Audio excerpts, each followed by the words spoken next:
ॐ अज्ञानतिमिरान्धस्य ज्ञानाञ्जनशलाकया चक्षुरुन्मिलितं येन तस्मै श्रीगुरवे नमः। वन्देऽहं श्रीगुरो श्रीयुत्पदकमलं श्रीगुरून् वैष्णवांश्च श्रीरूपं साग्रजातं सहगण रघुनाथान्वितं तं सजीवम् साद्वैतं सावधूतं परिजन सहितं कृष्ण चैतन्य देवं श्री राधा कृष्ण पादान् सहगण ललिता श्री विशाखान्वितांश वेणुकरानिपतितः स्खलितं शिखण्डं भ्रष्टं च पीतवसनं ब्रजराजसूनो यस्या कटाक्ष शरपातु विमूर्छितस्य तां राधिकां परिचरामि कदा रसेन। हरे कृष्णा। सर्वप्रथम मैं अपने गुरुपाद पद ओम विष्णुपाद अष्टोत्तर शत श्री श्रीमद् भक्तिवेदांत माधव गोसाई महाराज के चरण कमलों में अनंत कोटि दंडवत प्रणाम ज्ञापन करता हूं। हम लोग श्री नरोत्तम दास ठाकुर के द्वारा विरचित प्रेम भक्ति चंद्रिका का श्रवण कर रहे हैं। हम लोगों ने इसमें 20वीं त्रिपदी श्रवण की थी, जिसमें ठाकुर महाशय ने जो है भक्ति के अंदर जो उन्मुख होता है व्यक्ति, उसके अंदर प्राथमिक बाधाएं क्या आती हैं उसके विषय में बताया था। उन्होंने बताया था हमारे जो है 6 रिपु हैं, देई बोई से रिपुगण, हमारे जो 6 रिपु हैं, काम क्रोध लोभ मोह मद और मत्सर, तो इन्हीं के द्वारा हम लोग जो हैं निरंतर आक्रांत हैं और हमारी बुद्धि इसीलिए कृष्ण में नहीं लगती है। अनेक प्रकार के हम पाप कर्म के अंदर प्रवृत्त होते हैं इन्हीं के कारण। और इसके अतिरिक्त जो हमारी इंद्रियां हैं वो भी विषय को भोग करने के लिए अत्यंत आतुर हैं, तो इसीलिए हम लोग भजन नहीं करते। प्रारंभिक विपदा है, प्रारंभिक बाधा है। अब इसी बाधा को दूर करने का उपाय जो है 21वीं त्रिपदी में बता रहे हैं कि किस प्रकार से हम इसको जीत सकते हैं।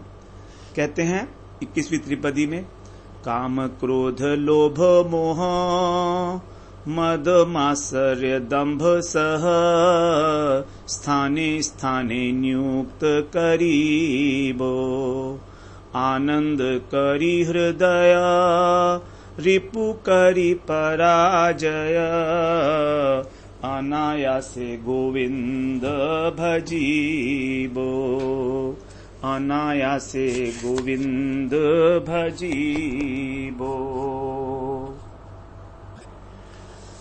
यहां कह रहे हैं कि ये जो हमारे 6 शत्रु हैं, काम क्रोध लोभ मोह मद मात्सर्य, इनकी मैं वंचना करूंगा और इनको उचित स्थान पर नियुक्त कर दूंगा। अभी हमारा जो काम क्रोध लोभ मोह मद इत्यादि हैं, ये सब संसार के प्रति हैं, प्राणियों के प्रति हैं। तो कह रहे हैं ये स्थान ठीक नहीं है, मैं इनको ठीक प्रकार से उचित स्थान पर नियुक्त करूंगा और फिर आनंद करी उदय, आनंद पूर्वक इन शत्रुओं को मैं बिना किसी श्रम के ही जीत लूंगा। रिपु करी पराजय अनायासे गोविंद भजे, और मेरा फिर भजन अनायास होने लगेगा, मुझे किसी प्रकार का कोई कष्ट भी नहीं होगा भजन करने में। तो इस प्रकार से इन 6 शत्रुओं को यथायुक्त स्थान के ऊपर नियुक्त करने के बाद इनमें से कोई भी मेरे भजन में बाधा नहीं डाल सकेगा, और इस प्रकार मेरी समस्त इंद्रियां जो हैं भगवान की सेवा में संलग्न हो सकती हैं। तो ये सबसे आसान तरीका है, क्योंकि काम क्रोध लोभ मोह इनको जीतना तो एज इट इज बड़ा मुश्किल बताया भगवान ने। काम और क्रोध इसके विषय में बताया कि ये बहुत बड़े शत्रु हैं हमारे। दुरासदम कहा था इनको, दिखाई नहीं देते हमारे कहां पर हैं, किस जगह पर हैं, कहां से उठते हैं तो मालूम नहीं है। तो फिर क्या करे, ठीक है ये शत्रु तो है, लेकिन इसका जो स्थान है वो ठीक तरीके से नियुक्त कर देना है इसको। मतलब एक एक विषय में एक एक शत्रु को नियुक्त कर देना।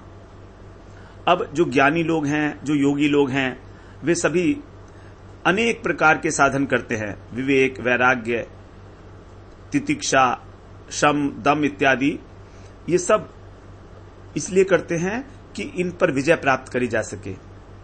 क्योंकि इन पर विजय प्राप्त किए बिना सिद्धि नहीं मिल सकती है किसी भी प्रकार की, चाहे कोई भी सिद्धि हो, ज्ञान मार्ग में हो, योग मार्ग में हो, भक्ति मार्ग में हो। तो बड़े कठोर साधन करते हैं जिसके अंदर उनको बड़ा क्लेश होता है। क्लेशो अधिकतरस्तेषाम अव्यक्ता शक्ति चेतसाम, बहुत क्लेश उठाना पड़ता है ज्ञानियों को और योगी को, और बहुत लंबे समय तक साधन करके भी कई बार जो है ये साधन करके भी ऐसा लगता है कि हमारा क्रोध शांत हो गया, लेकिन हुआ नहीं है। ऐसे बहुत सारे उदाहरण हैं शास्त्रों के अंदर कि जो बड़े बड़े योगी हैं उनको भी क्रोध आता है। दुर्वासा जी तो क्रोध के लिए माने ही जाते हैं, वो भी बड़े तपस्वी हैं दुर्वासा जी, तो सभी को क्रोध आया हुआ देखा जाता है पुराणों में। तो भी कारण क्या है? कारण ये है कि हमारी इंद्रियां जो हैं अत्यंत चंचल हैं। विषयों के ओर भागने का इनका अभ्यास सनातन अभ्यास है, बहुत समय से, अनंत काल से केवल विषयों की ओर ही धावित होती रही हैं। और इसके अतिरिक्त भी प्रत्येक इंद्रिय का एक अधिष्ठात्र देवता है जो उस इंद्रिय के अंदर विराजमान है, जो सात्विक अहंकार से उत्पन्न होते हैं। सृष्टि चक्र में हम लोग श्रवण किए कि प्रत्येक इंद्रिय का जो देवता है वो उस इंद्रिय के अंदर अधिष्ठाता के रूप में विराजमान रहता है। अब ये जो देवता होते हैं इनके अंदर भोग की बड़ी स्पृहा होती है, तो सूक्ष्म अंश में, सूक्ष्म रूप में ये सभी देवता इस मनुष्य शरीर में रहकर निरंतर विषय भोगों में तत्पर रहते हैं। भक्त जो होते हैं उनको अनेक प्रकार के विघ्न दिखाते हैं, उनको भजन पथ से निवृत्त करने की चेष्टा करते हैं, क्योंकि उन्हें मालूम है कि ये भजन करके, ये व्यक्ति भजन करके और हमारे लोक का अर्थात स्वर्ग लोक का अतिक्रमण करके और भगवान के धाम को चला जाएगा। तो स्वभावतः ही ये देवता लोग जो हैं भोग प्रिय होते हैं और ईर्ष्यालु भी होते हैं, और इनकी स्थिति है हमारी इंद्रियों के अंदर। तो इसीलिए ये इनको कठोर त्याग करना, इंद्रिय निग्रह करना बिल्कुल पसंद नहीं है। और जब भी कभी कोई विषय सामने आता है, उसका कोई आंधी बवंडर उठता है, तो ये अपने द्वार जो है इंद्रिय के खोल देते हैं। तुलसीदास जी ने बड़ा सुंदर कहा है, इंद्रिय द्वार झरो खाना ना, तह तह सुर बैठे करी थाना, आवत देख विषय बयारी, ते हठि देई कपाट उघारी, इंद्रिय सुरन न ज्ञान सुहाई, विषय भोग पर प्रीति सदाई। जो इंद्रिय हैं, इनके जो देवता हैं, उनको ज्ञान अच्छा नहीं लगता है और विषय भोग पर इनकी हमेशा से प्रीति है। और जैसे ही विषयों की बवार चलती है, बयार चलती है, बयार माने आंधी चलती है, ये जबरदस्ती उस इंद्रिय का द्वार खोल देते हैं, क्योंकि द्वार के ऊपर बैठे हुए हैं अधिष्ठात्र देवता।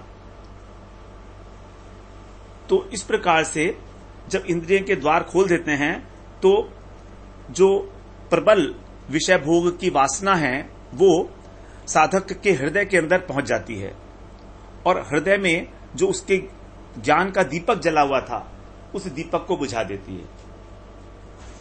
हमारे हृदय में जो तत्व ज्ञानी और योगी लोग जो हृदय के अंदर अपने तत्व ज्ञान को स्थापित करते हैं और विवेक का आश्रय लेकर, सत असत विवेक का आश्रय लेकर, वो जो उनका ज्ञान है वो तिरोहित हो जाता है इस विषय के तूफान में। तब फिर क्या होता है, उनकी दशा ऐसी हो जाती है कि संसार दशा भोगने के लिए वो बाध्य हो जाते हैं। उनके पास कोई उपाय नहीं रहता, उनके पास कोई भी उपाय नहीं है अब, क्योंकि उन्होंने भगवान के चरणों का आश्रय तो लिया नहीं है। भगवान के चरणों का आश्रय लिए बिना वो इस माया को पार करना चाहते हैं। लेकिन जो विषयों की बयार है, जब इंद्रियों के द्वार खुल जाते हैं तो उनके हृदय के अंदर जो उनके अंदर अहम ब्रह्मस्मि का भाव है कि मैं ही ब्रह्म हूं, इस प्रकार के भाव को सर्वथा तिरोहित कर देती है, बुझा देती है, उसको ढक देती है, आवृत कर देती है धूल की आंधी। इतनी धूल उड़ती है विषयों की कि वो उससे आक्रांत हो जाते हैं। लेकिन भक्त जो हैं वो आसानी से, क्योंकि वो तो भक्त जो हैं वो इंद्रियों के द्वारा कुछ ग्रहण ही नहीं करते विषय, वो तो केवल भगवान के प्रसाद के रूप में ग्रहण करते हैं, और प्रसाद जो होता है भगवान का वो चिन्मय हो जाता है, उसके अंदर किसी प्रकार का दोष नहीं रहता। माया के 3 दोष जो हैं उस प्रसाद को स्पर्श नहीं कर सकते, क्योंकि वो भगवान ने भोग लगाया हुआ है उसका। तो उद्धव जी ने तो कहा है कि हम आपका अवशिष्ट ग्रहण करके आपकी माया को जीत लेंगे। बिल्कुल स्पष्ट कहा उद्धव जी ने भगवान से, हमारे पास यही एक साधन है आपकी माया को जीतने का। उद्धव जी कह रहे हैं, तो त्वयोपभुक्त सृग गंध वासोलंकार चर्चिता उच्चिष्ट भोजिनो दासास्तव मायाम जयेमि। आपके द्वारा जो उपभुक्त माला है, आपकी जो गंध है, आपके जो वस्त्र हैं, आपका अलंकार, इन और आपका जो उच्चिष्ट भोजन है, उसको ग्रहण करके हम आपके दास आपकी माया को जीत लेते हैं। मायाम जयेम ही।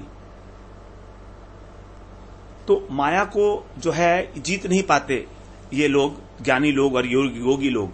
कारण क्या है कि माया बड़ी प्रबल है भगवान की, विषयों के रूप में सामने आती है और इंद्रियों के देवता उनका समर्थन करते हैं और वो विषयों के अंदर फिर फंस जाते हैं। क्योंकि भगवान की माया तो महाठगनी है, महाठगनी। देवी हेषा गुणमयी मम माया दुरत्यया मामेव ये प्रपद्यन्ते माया मेताम तरंतिते। भगवान ने स्वयं ही कहा है गीता में कि ये जो मेरी दैवी माया है ये गुणमयी माया है। 3 गुण है, सात्विक, राजसिक और तामसिक, और मेरी माया है ये देवी। देखिए माया के लिए यहां पर 3-4 विशेषण आए हैं संबोधन। देवी, एक तो दैवी है, ये अद्भुत है, दिव्य है। ऐसा मतलब ये जो दिखाई दे रही है सारे लोग उससे भ्रमित हैं। गुणमयी, 3 गुण वाली है। मम माने मेरी है। तो इस प्रकार से ये जो माया है मेरी कैसे दुरत्यया, इसको कोई पार नहीं पा सकता। फिर कोई तो तरीका होगा, तो तरीका आगे बता रहे, माम एव, मेरे ही शरण में, मेरी ही शरण में जो आते हैं, एव लगा दिया ना भगवान ने। माम एव ये प्रपद्यन्ते मायाम एताम तरंतिते, मेरी इस माया से वही तरते हैं जो मेरी शरण में आते हैं। तो भगवान की शरणागति के बिना, उनकी करुणा को प्राप्त किए बिना कोई भी हमारी चेष्टा हमको माया से पार ले जाने में समर्थ नहीं है, किसी भी प्रकार की चेष्टा। भगवान की शरणागति के अतिरिक्त हमारी जो माया रूपी ये बुद्धि है, मैं और मेरा की बुद्धि, हमें इससे छुटकारा नहीं मिल सकता। भागवत में बोला है, ये शाम शेष भगवान दये ननंतः सर्वात्मनाश्रित पदो यदि निरव्यलीकम ते दुस्तरामति तरन्ति च देव मायाम नैषाम ममहमिति धी श्वश्गाल भक्ष्ये। ये शाम से एष भगवान दयेद अनंत, वो अनंत भगवान जो अपने आप से ही अपने भक्तों के ऊपर कृपा करते हैं। दयेद का मतलब है अपने आप से, भक्त उनसे कृपा की याचना भी नहीं करता है, और वो कह रहे हैं वो स्वयं से ही दयेद, अपने आप से ही जो कृपा करते हैं अपने भक्तों के ऊपर। वो भक्त कैसे हैं? सर्वात्मना आश्रित पदो यदि निरव्यलीकम, यदि निष्कपट भाव से, निरव्य माने निष्कपट भाव से यदि वे अपना सब कुछ भगवान को समर्पण करके उन्हीं के आश्रित है, ऐसे भक्तों की जो अनन्य भक्त हैं, ते माने वे दुस्तराम अतितरंति च देव माया, भगवान की जो देव माया है उससे भी दुस्तराम, जो दुस्तर माया है उससे भी अच्छी प्रकार से तर जाते हैं। अतितरंती मतलब केवल भगवान की माया से ही न तरते बल्कि भगवत प्राप्ति कर लेते हैं। अतितरंती का मतलब यही है। ज्ञानी भी तर जाते हैं माया से, योगी भी तर जाते हैं, लेकिन वो अतितरंती नहीं है उनका, वो भगवत प्राप्ति नहीं होती, उनको भगवत साक्षात्कार नहीं होता है। नैषाम हम इति धी उश्वश्गाल भक्ष्ये, और हमारी जो मैं और मेरा की बुद्धि है, इस शरीर के अंदर जो शरीर जो है सियारों का और कुत्तों का भोजन है, इसके अंदर जो हमारी मम अहम इति धी, इस प्रकार की जो बुद्धि है, ये भी माया की जो उपज है, ये भी हमारी नष्ट हो जाती है, इस प्रकार की बुद्धि। तो बड़ी सुंदर बात है कि भगवान की शरणागति के बिना भगवान की जो जीव मोहिनी माया है, त्रिगुणात्मक माया है, ये अत्यंत अतिशय अतिक्रमणीय है। केवल शरणागत भक्त ही, और शरणागत भक्त बड़े चतुर होते हैं, वे जानते हैं कि इसको हम कैसे पार कर सकते हैं माया को, इसीलिए वो भगवान की शरण लेते हैं। चतुरता तो यही है, दक्षता यही है कि भगवान ने ही अपने शास्त्रों में हमको जो आज्ञा दी है हम उसका पालन करें। अब देखिए, हमारी जो इंद्रियां हैं वो इस संसार के रस को प्राप्त करने के लिए आतुर हैं, और इस संसार में जो रस है उसको कहा गया है नीरस। नीरस नहीं, विरस। विरस माने विकृत रस, कुत्सित रस। इस संसार में हमें जो भी मिल रहा है रस, शब्द स्पर्श रूप रस गंध का, वो सब कुत्सित है, वो विपरीत रस है, वो सरस नहीं है। लेकिन भगवान की जो भक्ति है वो सरस है। तो यदि हमारी इंद्रियों को किसी भी प्रकार से उस श्रेष्ठ रस की प्राप्ति हो जाए, उत्कृष्ट रस की प्राप्ति हो जाए, तो फिर इस प्रकार के जो विषय रस हैं उसको त्याग करने में किसी प्रकार का कोई कष्ट नहीं होगा, कोई हेसिटेशन भी नहीं होगा। यदि किसी व्यक्ति को जो है रसमलाई मिल जाए तो फिर वो जलेबी क्यों खाएगा? क्योंकि अब उसको उत्कृष्ट रस की प्राप्ति हो गई है, क्योंकि पेट तो लिमिटेड है। तो इसीलिए यदि उस इंद्रियों को उत्कृष्ट रस की प्राप्ति हो जाए किसी प्रकार, तो फिर अपने आप से उसका जो संसार के द्वारा रस लेने की इच्छा है वो नष्ट हो जाती है। रस वर्जम रसोप्यस्य परम दृष्ट्वा निवर्तते, जिसको भगवान ने गीता में कहा, दूसरे अध्याय के 59वें श्लोक में, परम दृष्ट्वा निवर्तते। जब परमात्मा का साक्षात्कार हो जाएगा, जब भगवान में रस बुद्धि हो जाएगी, तब हमारे रस वर्जम रसोप्यस्य, हमारे जो विषय हैं ये संसार के, इनके अंदर रस बुद्धि है वो निवृत्त हो जाएगी अपने आप से। और भगवान का जो स्वरूप है, भगवान का जो श्री विग्रह है वो नित्य नवायमान है। तदेव रम्यम रुचिरम नवम नमम तदेव श्वसन मनसो महोत्सवम। भगवान का जो स्वरूप कैसा है? तदेव रम्यम रुचिरम, अत्यंत रुचिर है, और प्रतिक्षण नवायमान है, नव नवायमान। और इसके साथ ही हमारा मन और चित्त जो है उसके अंदर परम आनंद की अनुभूति कराने वाला है।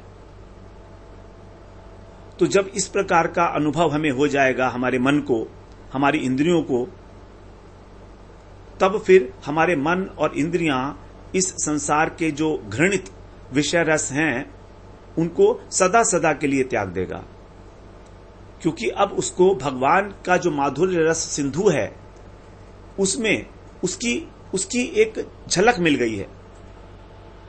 अभी वो उसमें डूबा तो नहीं है, अभी हम ये नहीं कह सकते कि हम डूब गए हैं भगवान के रस में, लेकिन एक झलक मात्र मिल जाए, एक आभास मिल जाए, एक आइडिया मिल जाए कि कितना रस है उसमें, तो फिर संसार को छोड़ने की आवश्यकता नहीं पड़ती।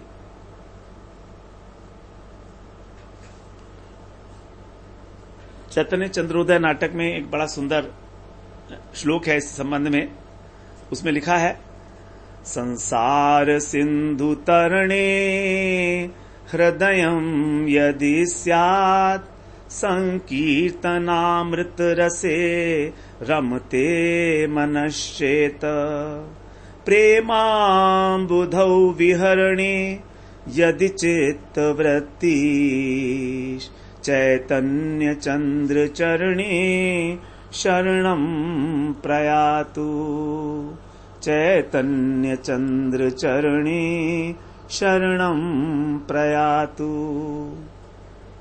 यदि तुम्हारे हृदय में इच्छा है कि तुम इस संसार रूपी सिंधु से तर जाओ, इस भवसागर से पार हो जाओ, नंबर 1।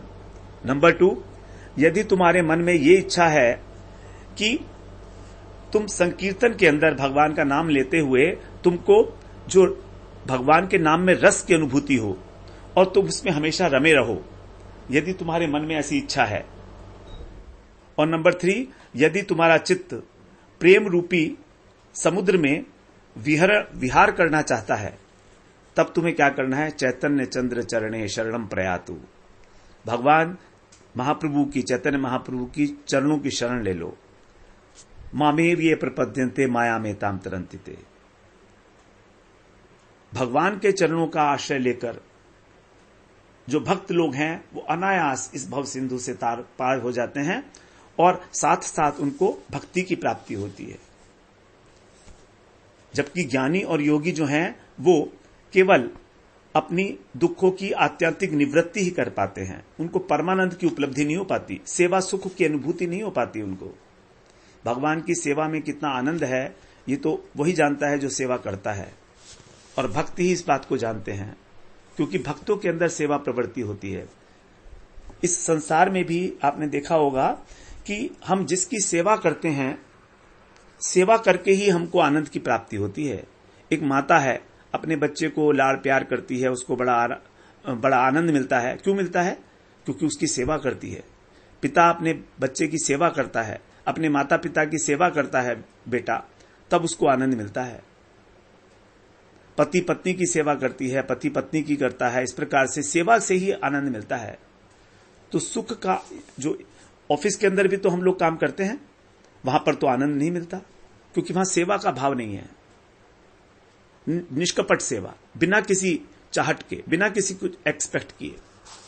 तो जो निष्कपट निष्काम सेवा है, तभी हमको आनंद की उपलब्धि होती है। तो यही कारण है कि जो शरणागत भक्त हैं वो अपने इन शत्रुओं को भी भगवत उन्मुख कर देते हैं। काम, क्रोध, लोभ इत्यादि जो हमारे शत्रु हैं। फिर उसके बाद क्या होता है कि जो शत्रु हैं हमारे, ये शत्रुता त्याग कर देते हैं और यही भक्ति के प्रभाव से यही जो है ठीक प्रकार से और कार्य करने लगते हैं। जैसे स्पर्श मणि के स्पर्श से लोहा जो है वो स्वर्ण बन जाता है, उसी प्रकार से ये जो 6 शत्रु हैं, काम, क्रोध, लोभ, हमारे स्वाभाविक रूप से शत्रु हैं, लेकिन ये स्वाभाविक रूप से अपनी शत्रुता को त्याग कर देते हैं जब इनके साथ भक्ति मिल जाती है भगवान की, अर्थात जब इनको भगवत उन्मुख कर दिया जाता है, तब ये हमारे सहायक बन जाते हैं, परम मित्र बन जाते हैं।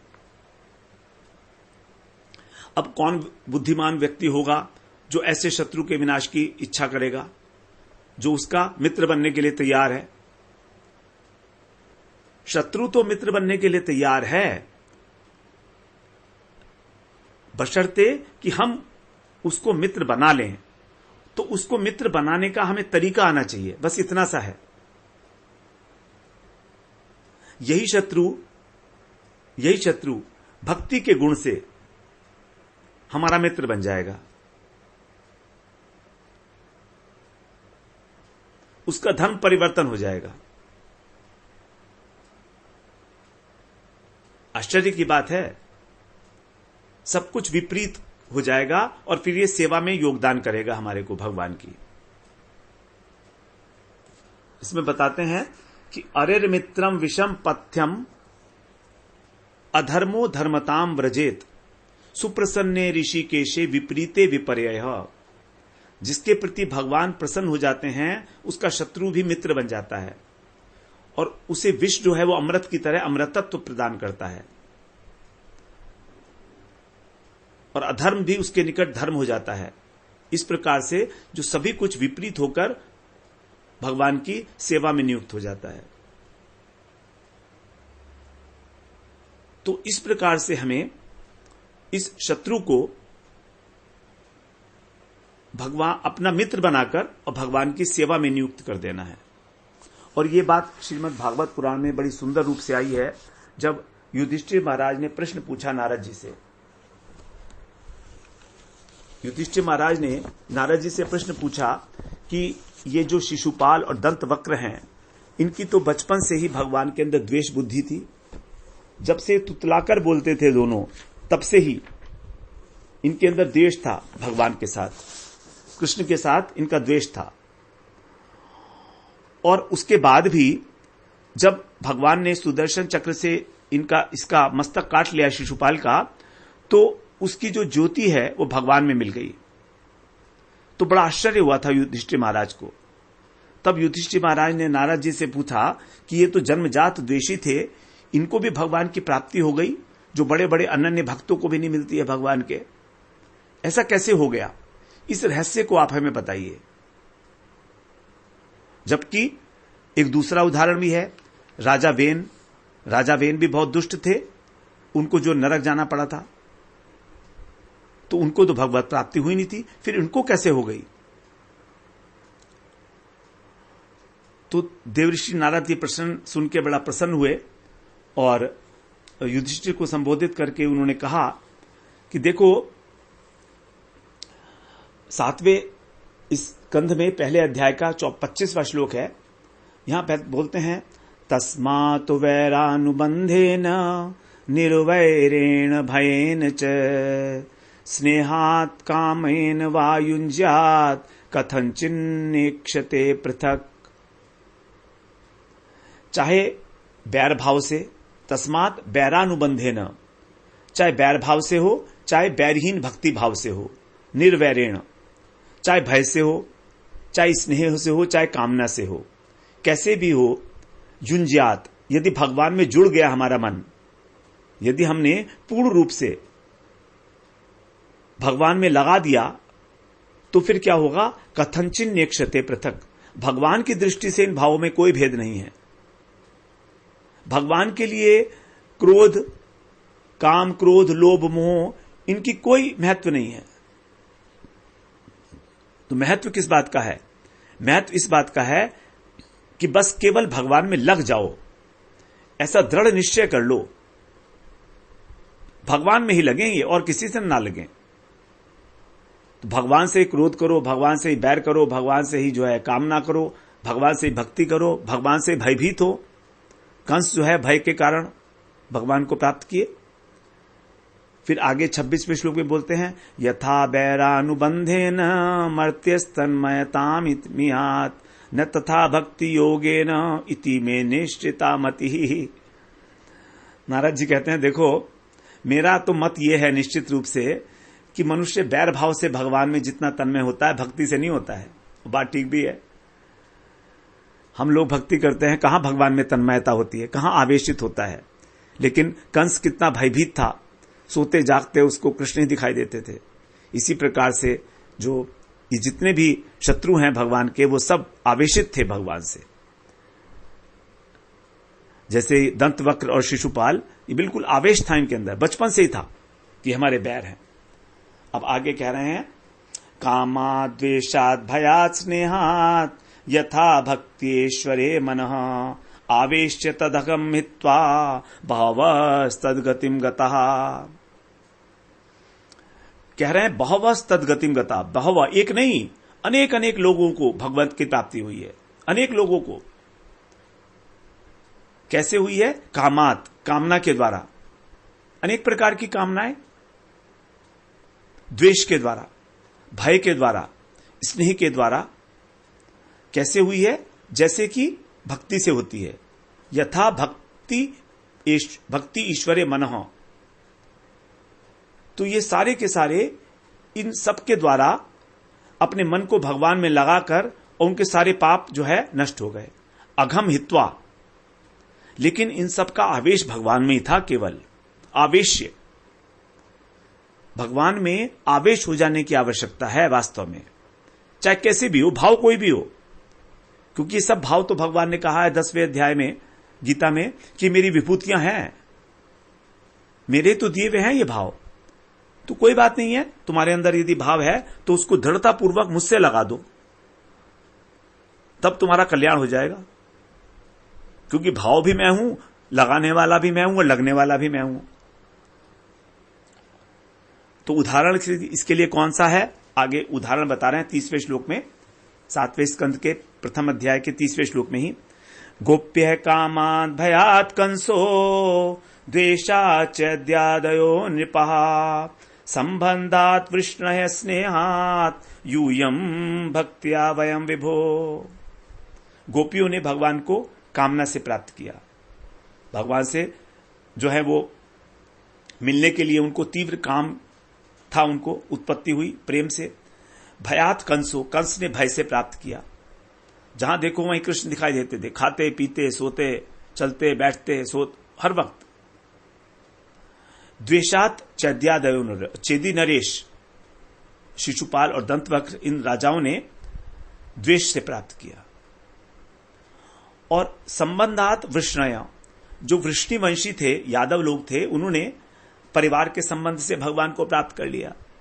किसी के भाई थे, किसी के पुत्र थे, किसी के मित्र थे, इस संबंध से उन्होंने भी प्राप्त करा। और स्नेहात यूयम, आप लोग पांडवों को कह रहे हैं, आप लोगों ने भगवान को स्नेह से प्राप्त किया है। आप स्नेह करते हो उनके साथ, भाई तो हो ही उनके, लेकिन स्नेह प्रबल है। और भक्तिया वयम विभो, और हम लोगों ने भक्ति के द्वारा भगवान में अपने मन को लगाया है। तो यहां पर उदाहरण भी दे दिया कि किस प्रकार से हर एक भाव को हम भगवान के अंदर नियुक्त कर सकते हैं। तो बड़ा आसान सा एक साधन मिल गया कि कुछ करना भी नहीं पड़ा और काम भी सारा बन गया। तो यहां पर इसीलिए कह रहे हैं कि कौन बुद्धिमान पुरुष फिर इस प्रकार के शत्रुओं की विनाश की इच्छा करेगा, क्योंकि यदि हम इनका विनाश करना चाहेंगे भी तो नहीं कर सकते, हमारे अंदर इतनी शक्ति भी नहीं है। काम क्रोध लोभ को बड़े बड़े ऋषि मुनि नहीं जीत पाए, तो हम चाहें कि हम अपनी कामनाओं को, हम अपनी क्रोध को दबा लें, वो दबने वाला है नहीं, स्वाभाविक है, अनेक अनेक जन्मों के संस्कार हैं उसमें। इसीलिए उसको केवल डाइवर्ट कर दो। जैसे वो होता है, बाढ़ का पानी होता है, तो हम क्या करते हैं, नदी के ऊपर एक डैम बना देते हैं और डैम बनाकर उस पानी को रिटेन कर लेते हैं। वहां पर जब वो ऊपर आ जाता है तो उसके अंदर एक अरेंजमेंट रखते हैं कि वो डाइवर्ट कर देते हैं कैनाल के अंदर वो पानी, तो कैनाल में डाइवर्ट करके फिर उस पानी का यूटिलाइजेशन हो जाता है। और अगर कैनाल नहीं बनाएंगे, डैम नहीं बनाएंगे, तो वही पानी जो है बाढ़ का कारण हो जाएगा और अनेक लोगों की जान चली जाएगी, खेती फसल सब बर्बाद हो जाएगी। तो इस प्रकार से केवल डाइवर्शन करना है अपने भावनाओं का। जो हमारे काम क्रोध लोभ मोह इत्यादि शत्रु हैं, इन सबको तो भक्त लोग यही करते हैं। इन सबको जो है ज्ञानियों की तरह, योगियों की तरह नष्ट करने की चेष्टा नहीं करते, बल्कि भगवान की सेवा के यथा योग्य स्थानों पर उनको नियोजित कर देते हैं। हरि भजन में जहां जहां जिनकी उपयोगिता है वहां पर उनको नियुक्त कर देते हैं। इसका मतलब यह नहीं है कि हम भगवान से क्रोध करेंगे, बिल्कुल नहीं है। ये तो एक केस बताया गया, आइडियल केस है वो। भगवान से हम क्रोध करें, भगवान से जो है हम किसी प्रकार का द्वेष करें, ऐसा हमारे लिए नहीं है ये। हमको फिर क्या करना है, हमको लिंक करना है इसको भक्ति के साथ जोड़ते हुए। जो भगवान के विद्रोही हैं, जो भगवान के द्वेषी हैं, हम उनके प्रति अपने क्रोध को प्रकाशित कर सकते हैं। जो गुरुद्रोही है, हम उसके प्रति क्रोध को प्रकाशित कर सकते हैं। यदि हम उससे क्रोध करते हैं, गुरुद्रोही से, ईश्वर द्रोही से, तो किसी प्रकार का हमारे को नुकसान नहीं होगा। उसी प्रकार से कामनाएं भी हम संसार की वस्तुओं की करते हैं, तो भगवान को प्राप्त करने की कामना करें, हम भक्ति को प्राप्त करने की, कृष्ण प्रेम प्राप्त करने की कामना करनी चाहिए।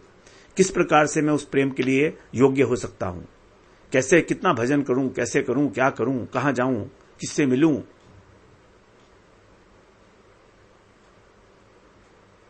तो कामना भगवान को प्राप्त करने की, तो काम क्रोध लोभ भी भगवान के लिए, कि किस कृष्ण की भक्ति मुझे मिले। रागानुगा भक्ति को तो कहा है कि वो लोभ से ही मिलती है। कृष्ण भक्ति रस भाविता मति ही क्रियताम यदि कुतोपि लभ्यते तत्र लौल्यम अपि मूल्यम एकलम जन्म कोटि सुख तीर्ण लभ्यते। कृष्ण भक्ति रस से भाविता मति, इससे आवेशित, इसमें डूबी हुई, कृष्ण भक्ति रस में डूबी हुई जो बुद्धि है, वो क्रियताम यदि कुतोपि लभ्यते, यदि कहीं पर तुमको मिले खरीदने के लिए तो क्या करो, खरीद लो, क्योंकि इसका एक ही मूल्य है। और इसका क्या है मूल्य, लौल्यम अपि, केवल लोभ ही इसका मूल्य है। हम चाहे शास्त्र को पढ़कर हमारी बुद्धि कृष्ण भक्ति रस में डूब जाए, पढ़कर, ऐसा नहीं है, ऐसा नहीं है। हम चाहे वहां पर हमको ये मिल जाए, हम इसके लिए करें वो करें, ये तो जब हमारे हृदय में लोभ जागृत हो जाएगा, लोभ, तो लोभ से ही जो है हमको कृष्ण भक्ति रस मिल सकता है। किसी भी वस्तु को प्राप्त करने के लिए हमें कुछ मूल्य देना पड़ता है ना, तो यहां कह रहे हैं लौल्यम अपि मूल्यम एकलम, केवल एक ही मूल्य है, लौल्यम, लोभ। और ये लोभ जो है जन्म कोटि सुकृतिर्न लभ्यते, ये हमारी लोभ जन्म अनंत अनंत करोड़ों जन्मों की सुकृति का फल नहीं है। लोभ अनंत जन्मों की सुकृतियां मिलकर भी हमारे अंदर लोभ उत्पन्न नहीं करा सकती हैं। तो फिर लोभ उत्पन्न कैसे होगा? लोभ उत्पन्न होगा हरि कथा को निष्कपट भाव से साधु के मुख से श्रवण करते करते। निरंतरता, निष्कपटता और निष्कामता। तो इस प्रकार जब हम निष्कपट भाव से, निरंतर और निष्काम बुद्धि से, बिना किसी चीज की आशा किए हरि कथा का श्रवण करते हैं, साधु मुख से उनका संग करते हैं, तब हमारे अंदर लोभ की उत्पत्ति होती है। कृष्ण भक्ति जो है लोभ का ही विषय है। भक्ति किसी प्रकार का ध्यान करने से, किसी प्रकार का अध्ययन करने से प्राप्त होने वाली चीज नहीं है। भक्ति लोभ का विषय है।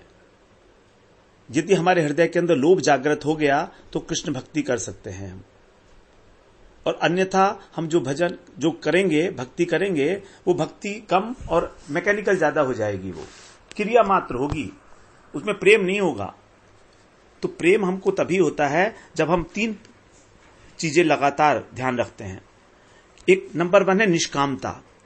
हमें भक्ति से किसी प्रकार की कोई कामना ना हो कि हमको भक्ति मिल जाएगी तो हमको पैसा मिलेगा या हमको जो है मान सम्मान मिलेगा, ये इस प्रकार का निष्कामता।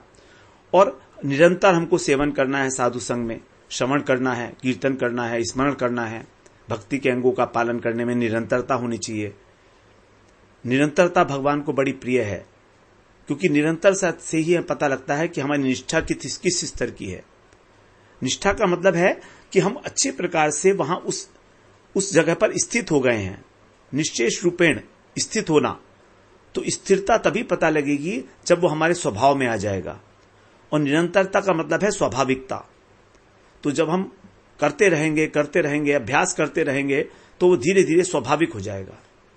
पहले पहले बुद्धिपूर्वक, प्रयासपूर्वक करना पड़ेगा, बड़ा कष्ट होगा भगवान का भजन करने में, लेकिन अभ्यास से क्या कुछ नहीं हो सकता। अभ्यास करके एक छोटा बच्चा जो है जब करवट बदलता है पहली, तो कितना अभ्यास करता है। हम सब ने करवट बदली है और उसके लिए आसानी से नहीं बदली है। पता नहीं कितना प्रयत्न किया है, 100 बार 50 बार लगातार करते रहे करवट बदलने की कोशिश, लेकिन नहीं कर पाए। एक दिन अचानक से करते करते और देखा करवट बदल ली। भूल गए हम सब लोग ये बातें। बचपन में कुछ भी करने के लिए हम लोग कितना अभ्यास किए हैं और कभी हतोत्साहित नहीं हुए, लेकिन हम भजन करने में हतोत्साहित हो जाते हैं कि हमको उपलब्धि नहीं हो रही है, हमको अनुभव नहीं हो रहा है। तो अभी अनुभव होने में समय है, जब होगा तो अचानक ही हो जाएगा। जैसे जब करवट बदला बच्चा तो एक ही दिन कर ली, जबकि ट्राई तो वो कर रहा था कई महीने से। कभी इधर कोचकेगा, कभी उधर कोचकेगा, कोशिश करेगा। ऐसे ही चलने के अंदर हम लोग कितनी बार गिरे हैं, तब हमने जाकर चलना सीखा है। यदि हम पहली बार 2-4 बार गिर जाएं और सोच लें कि हम नहीं अब चलेंगे क्योंकि हम तो गिर जाते हैं, तो कभी नहीं चल पाएंगे। लेकिन बच्चे के अंदर एक अभूतपूर्व एनर्जी होती है, बार बार गिरता है, बार बार उठता है और चलने लगता है। तो उसी प्रकार का अभ्यास, निरंतरता जब हमारी बन जाती है तो सारी चीजें स्वाभाविक हो जाती हैं। साइकिल चलाना, कार चलाना, ये सब अभ्यास के विषय है। तो भक्ति भी इसी प्रकार से अभ्यास का विषय है। तो जब इसमें अभ्यास करते हैं, निरंतरता होती है, तो फिर स्वाभाविकता आ जाती है धीरे धीरे। तो निष्कपटता, निरंतरता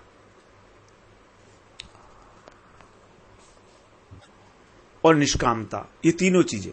कपट भी नहीं होना चाहिए किसी प्रकार का। हमको कपट भक्ति नहीं करनी है, हमको शुद्ध भक्ति करनी है। हमको मिश्रा भक्ति नहीं करनी है, शुद्ध भक्ति करनी है हमको। केवल कृष्ण। मामेव ये प्रपद्यन्ते, मामेव शरणम ब्रज, तो इस प्रकार से जब हम भक्ति के प्रति लोभ जागृत हो जाता है हमारा, तो हमारा काम, क्रोध और लोभ को भी हम भगवान में लगा सकते हैं भक्ति के प्रति। काम, क्रोध, लोभ, मोह। मोह क्या है? मोह है अटैचमेंट। इस संसार के साथ हमारा जो अटैचमेंट है, हम समझ नहीं पाते हैं कि हम किसी के साथ भी जब अटैच होते हैं तो वो जो भी वस्तु है संसार की, वो नश्वर पदार्थ है, वो नष्ट हो जाएगा। और उसके साथ जो हमारा प्रेम है, जो हमने उससे सौहार्द बना रखा है, वो सब नष्ट हो जाएगा समय के साथ साथ। उससे हमको जो सुख मिल रहा है वो भी नष्ट हो जाएगा, क्योंकि वो नश्वर पदार्थ है। और अगर नष्ट ना भी हो तो भी कब उसका भाव बदल जाएगा हमारे प्रति। आज हमारा उससे मित्रता है, कल को उससे शत्रुता हो जाएगी, पता भी नहीं लगेगा। छोटी सी बात के ऊपर ही कुछ बहस हो जाएगी तो स्वभाव बदल गया। तो आज जो बड़े मित्र थे, कल शत्रु होकर घूम रहे हैं। तो हमारा ये मोह है, हम मोहित हैं इस संसार के प्रति, क्योंकि संसार बड़ा सुंदर है। उसी प्रकार से ये मोह जो है हमको भगवान में लगा देना है, भगवान हमें मोहित करें। अभी तो भगवान की माया ने हमें मोहित करके संसार में डाला हुआ है, लेकिन हम ये चाहते हैं कि भगवान स्वयं, भगवान का जो रूप है वो हमको मोहित कर ले। तो हम जब भगवान का रूप ध्यान करते हैं, भगवान का जब स्मरण करते हैं, तब हमको भगवान से मोह हो जाता है। भगवान ही अच्छे लगने लगते हैं और सब कुछ फीका लगने लगता है। जो मोहित व्यक्ति होता है संसार में, उसको जिससे मोह है बस वही दिखता है। जैसे धृतराष्ट्र मोह में अंधे हो गए थे अपने बेटे के, उनको कुछ नहीं दिखता दुर्योधन के अतिरिक्त, केवल दुर्योधन का दिख रहा है। उसी प्रकार से जब हम भी भगवान के मोह में अंधे हो जाएं, केवल भगवान ही दिखे हर तरफ, यही है मोह, तो उसको भी भगवान में लगाया जा सकता है। तो काम, क्रोध, लोभ, मोह, मद का मतलब है अभिमान। अभी हम लोगों का अभिमान है कि हम बड़े विद्वान हैं, हमारे पास बहुत पैसा है, हम बहुत बड़े आदमी हैं, हमारा बड़ा मान सम्मान है। ये हमको अभिमान है ना, अभी पढ़े लिखे हैं हम बहुत अधिक, तो ये मद है हमारा। हम इस मद के अंदर चूर हैं। तो जन्म, ऐश्वर्य, श्रुत, श्री, ये 4 प्रकार के कुंती जी ने मद बताए। जन्म, ऐश्वर्य, श्रुत। जन्म का मतलब हमारा जो जन्म हुआ है किस कुल में हुआ है, ब्राह्मण है हम, तो इसका मद है। ऐश्वर्य, जो वैभव है हमारा, धन संपत्ति। जन्म, ऐश्वर्य, श्रुत, पढ़ाई लिखाई जितनी हमने विद्वत्ता अर्जित की है। और जन्म, श्रुत, श्री का मतलब सौंदर्य, सुंदरता, कि मैं अभी बिल्कुल युवा हूं। तो ये सब मद के कारण है। मिथ्या अभिमान है ये सारा हमारा। ये सारा अभिमान हमको शरीर से लेकर है, चाहे स्थूल शरीर कहो चाहे सूक्ष्म शरीर कहो। स्थूल शरीर का अभिमान है कि मैं विद्वान हूं, नहीं, स्थूल शरीर का अभिमान है कि मैं सुंदर हूं, मैं ब्राह्मण हूं, ये स्थूल शरीर का अभिमान है। और मैं जो है विद्वान हूं, ये हमारे सूक्ष्म शरीर का जो है अभिमान है। मैं विद्वान हूं, मैं सुखी हूं, मैं दुखी हूं, मैं बहुत बड़ा आदमी हूं, ये सब सूक्ष्म शरीर के अभिमान है हमारे। तो ये सब मिथ्या अभिमान है, मिथ्या मद है। लेकिन हमको एक वास्तविक मद होना चाहिए कि मैं कृष्ण का दास हूं। यह है वास्तविक अभिमान हमारा, यह है हमारा वास्तविक परिचय कि मैं कृष्ण का दास हूं। इस अभिमान में हमको रहना चाहिए हमेशा। तो इसको भी भगवान में लगा सकते हैं। अब जहां तक मत्सरता की बात है, मत्सरता का मतलब है ईर्ष्या। तो ईर्ष्या को तो हम भगवान में नहीं लगा सकते हैं एज इट इज, लेकिन इस मत्सरता का अर्थ यहां पर लिया गया है उत्कंठा, आगे बढ़ने की उत्कंठा। मत्सरता का मतलब होता है मत्तः सरति, जो मुझसे आगे सरक गया है उसके प्रति ईर्ष्या का भाव पैदा होना मत्सरता कहलाता है। लेकिन इसको हमें दूसरे अर्थ में लेना है कि यह है हमारी हृदय की उत्कंठा, उत्साह, निरंतर उत्साह रहे भजन करने में। उत्साहात निश्चयात धैर्यात तत्त कर्म प्रवर्तनात्, आगे बढ़कर भजन करें हम। जितने हमको सेवा कहा गया उससे अधिक सेवा करें हम, जितना अधिक कर सकते हैं अपने आप से ही। तो ये उत्कंठा बड़ी काम की चीज है। भगवान उत्कंठा के बिना कभी मिलते भी तो नहीं है, उत्कंठा होती है तभी भगवान मिलते हैं। तो आवेश और उत्कंठा ये बड़ी इंपॉर्टेंट चीज है भगवान के भगवान का प्राप्त करने के लिए हमें आवेश होना चाहिए हमारी बुद्धि के अंदर, और हमारे हृदय में उत्कंठा होनी चाहिए भगवान से मिलन की। तो इस प्रकार से ये 6 के 6 शत्रु, ये अब शत्रु कहां रहे, अब तो ये मित्र हो गए, क्योंकि इनको भगवान की सेवा में नियुक्त कर दिया गया। इनको हमने नष्ट करने की चेष्टा नहीं की। तो यही वास्तव में इनकी पराजय हो गई। इनकी यथार्थ पराजय यही हुई 6 शत्रुओं की, कि हमने इनको जहां पर नियुक्त करना चाहिए था, जहां पर इनकी उपयोगिता है हरि भजन में, वहां पर इनको अपॉइंट कर दिया। इस प्रकार से ये सारे के सारे हमको कार्य करेंगे हमारे लिए। ये पराभव है, दुष्टता का पराभव। पराभव मतलब उसको पराजित करना। तो दुष्टता को हम हमेशा अपनी शिष्टता से ही पराजित कर सकते हैं। यदि कोई दुष्ट व्यक्ति है, हमारे साथ दुष्टता कर रहा है, और हम भी उसके साथ उसी प्रकार दुष्टता करेंगे, तो दुष्टता का नाश नहीं होगा। लेकिन यदि हम उस दुष्ट के साथ भी शिष्ट आचरण करेंगे, भद्र आचरण करेंगे उसका कल्याण के लिए, तब वो दुष्ट व्यक्ति भी अपनी दुष्टता का त्याग कर देगा। इसी प्रकार से हमने भक्तों, क्योंकि भक्त को कहा गया बड़े दक्ष होते हैं वैष्णव। दक्ष का मतलब है चतुर। तो ये चतुर लोग क्या करते हैं कि जो हमारे लिए शत्रु था उसको सही जगह पर हमने लगाया और वही मित्र बन गया हमारा। तो उसकी दुष्टता को ही हमने जो है शिष्टता में परिवर्तित कर दिया। तो इस प्रकार साधारण रूप से देखा जाए तो ये 6 के 6 शत्रु हमारे प्राण घातक हैं। हमारी भक्ति में बड़े भाजन हैं, हमको संसार में दोबारा ले जाने के लिए आतुर हैं। लेकिन यदि इसको कृष्ण भजन में लगा दिया जाए और इन सबको, जितने भी ये शत्रु हैं हमारे, इन सबको भी कृष्ण का माधुर्य आस्वादन करने का मिले, तो फिर ये साधक की जो शिष्टता देखकर विस्मय से स्तंभित हो जाएंगे ये शत्रु। क्योंकि शत्रु भी कभी कभी हमारे मित्र बन जाते हैं। ऐसा एक उदाहरण में बताया गया है। एक शक्तिशाली महादुष्ट राजा था। उसने अपने जो पास में एक छोटा राज्य था, वहां पर एक शिष्ट राजा था, एक सभ्य राजा था। तो उसको जो है मात्सर्य था उससे, तो पराजित करके उसको और उसके राज्य के ऊपर अधिकार कर लिया। अब जो प्रजा थी वो बड़े कष्ट पाने लगी। तो जो राजा था, वो छोटे राज्य का जो राजा था, समझदार राजा जो था, वो वहां पर जो है वो छोड़कर चला गया, देश छोड़कर चला गया, और उसकी जो प्रजा है उसके गुण गाती थी। अब वो दुष्ट राजा इतना मात्सर्य से युक्त हो गया कि उसने घोषणा करा दी कि जो इस राजा का सिर लेकर आएगा मैं उसको इनाम दूंगा। तो ये घोषणा सुनकर वो जो सभ्य राजा था वो जंगल में जाकर रहने लगा, दाढ़ी मूछ बढ़ाकर, और तपस्वी के रूप में रहने लगा, आत्मगोपन करके, कि कोई उसे पहचान ना पाए। क्योंकि उसे पता था कुछ लोग जो है लोभ के कारण मुझे पकड़ने के लिए आ सकते हैं।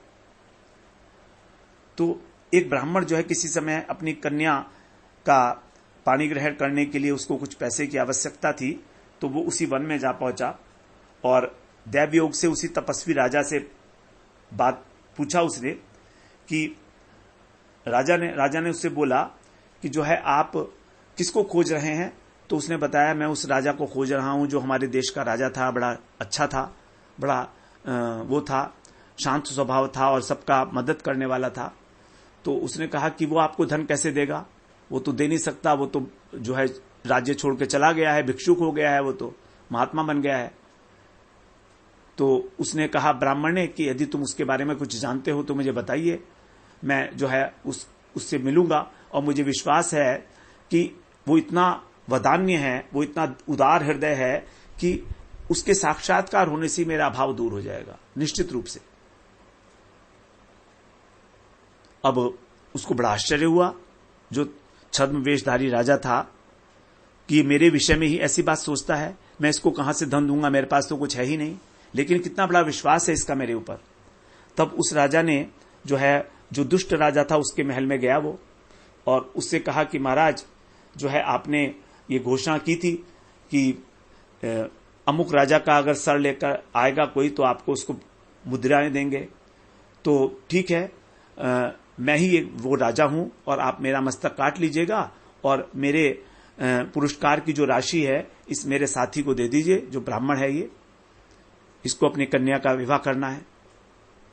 तो राजा की, जब उस दुष्ट राजा ने भी जब इसकी इतनी शिष्टता देखी, उदारता देखी, तो वो हतप्रभ रह गया, आश्चर्यचकित रह गया, उसके हृदय का परिवर्तन हो गया बिल्कुल, और उसने उसका राज्य जो है वापस कर दिया, उससे जो है क्षमा मांगी। तो इस प्रकार से जो दुष्टता थी वो भी जो है हार गई, उस शिष्टता के आगे दुष्टता हार गई। उसी प्रकार से जो हमारे प्राणघातक शत्रु हैं, 6 रिपु जिसे बताया गया, ये भी यदि इनको भी कृष्ण के माधुर्य का आस्वादन करने को मिल जाए तो फिर ये भी हमारे मित्र हो जाते हैं, हमारे बंधु की तरह कार्य करने लगते हैं। तो ठाकुर महाशय यही कह रहे हैं कि मैं इन सभी 6 के 6 रिपुओं को यथास्थान कृष्ण भजन में नियुक्त करूंगा, जहां जिसकी आवश्यकता है। तो we have to be very alert about it. नियुक्ति करनी है हमको, नियुक्ति करने के लिए स्थान भी तलाशना है, तो कौन से स्थान पर नियुक्त करेंगे, कहां पर नहीं करेंगे, ये हमको पता होना चाहिए। जब तक हमें तत्व ज्ञान नहीं होगा तब तक हम इस बात को भी नहीं जान सकते कि इन्हें नियुक्त करना कहां है। हमें उस टेरिटरी का पूरा ज्ञान होगा तभी ना। तो इसीलिए जो है हमको सब प्रकार से भगवान के तत्व ज्ञान को प्राप्त करके, और ये पता होना चाहिए कि हम अपने इन 6 शत्रुओं को भगवान की सेवा में कैसे उपयोग में ला सकते हैं। और फिर इसको नियुक्त करने के बाद फिर अब ठाकुर महाशय कह रहे हैं आगे कि आनंद करी हृदय रिपु करी पराजय अनायासे गोविंद भजीबो। जब मैं इनको ठीक ठीक स्थान पे नियुक्त कर दूंगा तब मेरा हृदय जो है अत्यंत आनंदित हो जाएगा, क्योंकि मेरे शत्रु ये पराजित हो जाएंगे और पराजय स्वीकार करके मेरे बंधु की तरह, मित्र की तरह कार्य करेंगे। इस प्रकार मुझे मित्र भी मिल जाएंगे और फिर मेरे चित्त के अंदर जो है आनंद का उद्भव होगा। आनंद करिया, आनंद करी हृदय। देखिए, भक्ति जो है वो हम उदास मन से नहीं कर सकते, थके हुए मन से नहीं कर सकते। भक्ति हम चाहें कि हम यदि बहुत डिप्रेस्ड हैं तो हम भक्ति कर लेंगे, नहीं हो सकती भक्ति। भक्ति तभी होती है जब हमारा मन प्रसन्न है। प्रसन्न व्यक्ति ही भक्ति के अंदर भक्ति कर सकता है। जो उत्साह से भरा हुआ है, जिसमें उत्साह नहीं है, वो क्या भक्ति करेगा।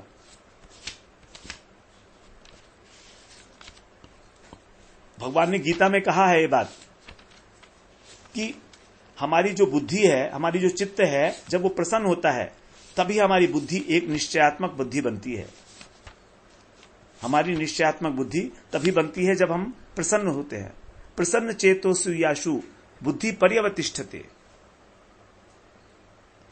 प्रसादे सर्व दुखानाम हानि रस्योपजायते प्रसन्न चेतो सोयाशु बुद्धि पर्यवतिष्ठते। दूसरे अध्याय के 65वें श्लोक में कि हमारे अंतःकरण की प्रसन्नता होने पर हमारे दुखों का अभाव हो जाता है, और फिर उस प्रसन्न चित्त के द्वारा ही आशु, तुरंत ही साधक की जो बुद्धि है वो पर्यवतिष्ठते, अच्छी प्रकार से भगवान में स्थित हो जाती है, एकनिष्ठ हो जाती है। अभी तो हमारी बुद्धि डामाडोल है। बुद्धि डामाडोल होने का मतलब यही है कि हमारा चित्त अभी शांत नहीं है, अंतःकरण प्रसन्न नहीं है। जब चित्त प्रसन्न होगा तो हमारी बुद्धि एकनिष्ठ होगी, और एकनिष्ठ बुद्धि होने के बाद ही हमको आनंद की उपलब्धि होगी, उससे पहले नहीं। प्रसन्न चेतो सुयाशु बुद्धि पर्यवतिष्ठते। तो इस प्रकार से भजन करने के लिए आवश्यक है चित्त का प्रसन्न होना, और फिर भगवान का भजन करना नहीं पड़ेगा। यहां कह नहीं रहे मैं भजन करूंगा, कह रहे अनायास से गोविंद भजीबो। अनायास मेरे द्वारा भगवान का भजन होगा, अनायास, मैं नहीं करूंगा। दो बातें हैं ना, एक करना और होना। तो अभी तो हम कर रहे हैं, जबरदस्ती का सौदा। अभी हमारे भगवान में प्रेम तो हुआ नहीं है, लेकिन करने की प्रयास कर रहे हैं।